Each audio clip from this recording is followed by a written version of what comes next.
Kami sampaikan bahwa tindakan yang dilakukan oleh Baradae adalah tindakan untuk melindungi diri dan untuk melindungi diri ya karena ancaman daripada Brigadir J itu sendiri.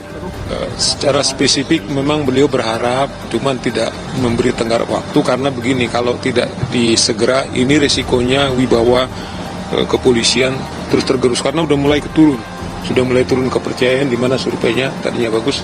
Saya kira Pak Kapolres juga harus bisa menceritakan mengapa kemudian peristiwa ditutup 3 hari, karena ini adalah terjadi satu pembunuhan. Nah inilah yang kita sebenarnya mengapa kami urgensinya kepada Propam, polisi harus segera bertindak menguji perilaku daripada anggotanya ini, sehingga apa harapan Pak Sigit supaya ini bisa terang benderang, supaya accountable dan profesional dengan presisinya. Luka juga kami lihat, yang itu akan menentukan kira-kira sudut tembaknya juga kami lihat, termasuk operasi, proses kalau ada pembedahan dan sebagainya juga kami lihat, di dalamnya juga kami lihat.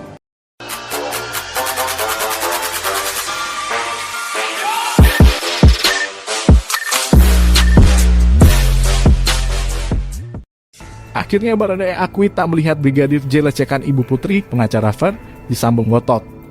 Akhirnya Baradae akui tak melihat Brigadir J lecehkan Putri Chandrawati, istri Irjen Ferdy Sambo. Baradae hanya mendengar teriakan istri Irjen Ferdy Sambo berteriak dari kamar. Hal ini pula yang membuat Komnas HAM kesulitan membongkar kebenaran tuduhan pelecehan seksual. Melansir Tribunnedan.com, Komnas HAM menyebutkan jika Baradae tidak menyaksikan langsung pelecehan seperti yang dituduhkan tersebut. Untuk itu, titik tumpu kasus kematian Brigadir J sekaligus dugaan pelecehan ada pada Putri Chandrawati. Namun Komnas HAM kesulitan untuk menggali keterangan dari istri Ferdy Sambo. Sebab Putri Chandrawati hingga saat ini kabarnya masih trauma dan belum bisa bertemu orang pasca 27 hari insiden itu terjadi. Dugaan pelecehan seksual yang ada siapa? Hanya Ibu Putri yang bisa memberikan keterangan, itu pun kita belum ketemu dia. Karena masa psikologis dengan LPSK juga belum menyelesaikan prosedurnya, tuturnya. Karena itu, Taufan menegaskan pihaknya belum bisa menyimpulkan apakah kasus pelecehan seksual itu benar-benar terjadi atau tidak. Maka bagaimana kita menyimpulkannya? Belum bisa apakah itu benar terjadi atau tidak, ucapnya. Kuasa hukum Putri ngotot sebut kliennya korban kekerasan seksual di sisi lain. Pengacara atau kuasa hukum Putri Chandrawati berulang kali menegaskan kalau kliennya adalah korban pelecehan seksual. Pihaknya pun meminta Bareskrim Polri untuk mengusut dugaan kekerasan seksual tersebut.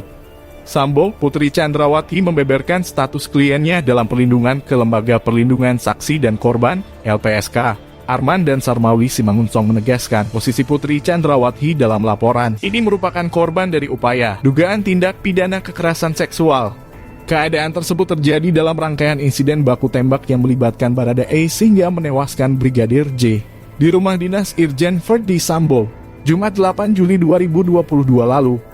Perlu kami tegaskan, klien kami adalah korban dugaan tindak pidana kekerasan seksual, kata Arman saat ditemui awak media usai menjalani pemeriksaan di kantor LPSK, Jakarta Timur, Senin 1 Agustus 2022. Hal tersebut yang menjadi dasar Putri Chandrawati, kata Arman, belum bisa hadir memenuhi panggilan pemeriksaan dari LPSK untuk keperluan pemeriksa asesmen psikologis yang dijadwalkan hari ini.